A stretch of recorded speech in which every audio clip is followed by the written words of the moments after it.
Hello guys, pag-usapan lang natin ang balita. Ayon kasi guys sa balita, hindi pa rin nilulubayan ng intriga si Catherine Bernardo na pinipilit pa rin idinidikit kay Daniel Padilla na alam naman natin kasi guys iwalay na sila.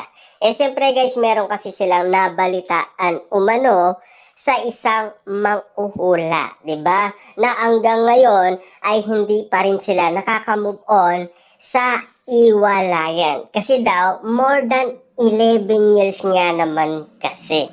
Kaya naman guys, napapag-usapan pa rin hanggang ngayon ang kanilang iwalayan. At kung bakit nga naman guys, nilinaw ng isang manghuhula sa mga netizens kung hanggang ngayon ay mahal pa rin nila ang isa't isa. Ika nga kasi nga guys, 'di ba? Angkat din daw hanggang tambalan lang at mag-iiwalay din, 'di ba?